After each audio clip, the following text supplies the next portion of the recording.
Hello friends, എന്നെ കണ്ടിട്ട് നിങ്ങൾക്ക് എന്താ തോന്നണേ? ഞാൻ ചെറിയൊരു തലചുറ്റലായിട്ട് അഡ്മിറ്റായി. കാരണം ഞാൻ ഇങ്ങനെ അതായിട്ട് വന്നതല്ല. എൻ്റെ ഏട്ടൻ ആശുപത്രിയിലാണ്. ഏട്ടന് പനി കൂടിയിട്ട് BP നല്ല ലോ ആയി. അങ്ങനെ ഏട്ടൻ ICUവിലാണ്. അങ്ങനെ ഞാനും ചേച്ചിയും മോനും കൂടിയിട്ട് വന്നതാണ് ഡോക്ടറെ കാണാൻ. അങ്ങനെ അപ്പോൾ പിന്നെ ഏട്ടനെ തീരെ വയ്യായിരുന്നു.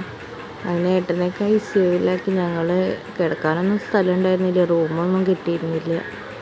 അങ്ങനെ പിറ്റേ ദിവസം രാവിലെ ആയപ്പോൾ മെല്ലെ ഉറങ്ങട്ടെ വെച്ചിട്ടൊന്ന് കിടന്നതാണ്. അങ്ങനെ എനിക്ക് പെട്ടെന്ന് ബോധമില്ലാതാവില്ല, എന്താ ഉണ്ടായി എന്നൊന്നും എനിക്കറിയില്ല. അങ്ങനെ ഹോസ്പിറ്റലിൽ കണ്ണ് തുറന്ന് നോക്കുമ്പോൾ ഹോസ്പിറ്റലിൽ കാഷ്വാലിറ്റിയിലാണ് ഞാൻ. അപ്പോഴേക്കും പിന്നെ നോക്കുമ്പോൾ നല്ല തലവേദന ഉണ്ടായിരുന്നു, സഹിക്കാൻ പറ്റാത്ത തലവേദനയും ഛർദി. അപ്പോഴേക്കും പിന്നെ ഏട്ടനും അമ്മയച്ഛനും എല്ലാവരും ഓടി വന്നു.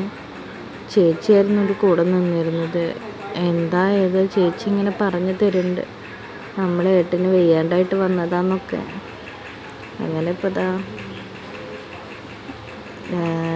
ഇത് മാറ്റി. അവിടുന്ന് ഡോക്ടർ വന്നിരുന്നു നല്ലോണം റെസ്റ്റ് എടുക്കാനൊക്കെ പറഞ്ഞിരിക്കണേ. അപ്പോൾ ഇതെന്ന് പറഞ്ഞാൽ അവർ സ്റ്റുഡൻസാണ്. അപ്പോൾ അവരെ ട്രെയിനിങ്ങാണ്, എക്സാമാണ് അവർക്ക്. അപ്പോൾ അവർ നമ്മളതിനെ പരിശോധിക്കുകയൊക്കെ ചെയ്യണം. നമ്മുടെ കൂടെയുള്ള അടുത്ത് കിടക്കുന്ന ചേച്ചിമാരെ എല്ലാവരെയും അവർ വന്നിട്ട്. അപ്പോൾ ഞാൻ നമ്മുടെ അടുത്തൊരു വീഡിയോ എടുക്കാൻ പറഞ്ഞതാണ്. കാരണം നമ്മൾ വീഡിയോ എടുത്തിട്ടില്ലെങ്കിൽ നമ്മുടെ ചാനലിനെ ബാധിക്കുമല്ലോ. അപ്പോൾ അത് വിചാരിച്ചിട്ട് അമ്മ വീഡിയോ ഒക്കെ എടുക്കുന്നൊക്കെ പറഞ്ഞു. ഞാൻ അമ്മ വീഡിയോ ഒക്കെ എടുത്തു തന്ന്. പിന്നെ അതിന് ശേഷം അടുത്ത ചേച്ചിയുടെ അടുത്ത് ചെന്നിട്ട് അവരുടെ കാര്യങ്ങളൊക്കെ ചോദിച്ചറിയത്. അതായത് അവർക്ക് ഹിസ്റ്ററി വെക്കണം അത്രേ.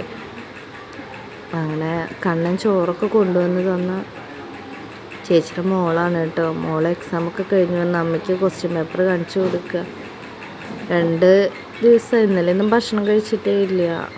ചോറ് കണ്ടപ്പോൾ ഭയങ്കര സന്തോഷം തോന്നി. ഭക്ഷണമൊക്കെ കഴിച്ച് പിന്നെ അങ്ങനെ കിടന്ന് ക്ഷീണം ഉണ്ടായിരുന്നു നല്ലോണം. ഒന്ന് ഉറങ്ങി എണീറ്റ്. അപ്പോഴേക്കും ചേച്ചിയും കാണാൻ ചായയൊക്കെ കൊടുന്നു. ഇന്നത്തെ വീഡിയോ ഇത്രയേ ഉള്ളൂ കേട്ടോ.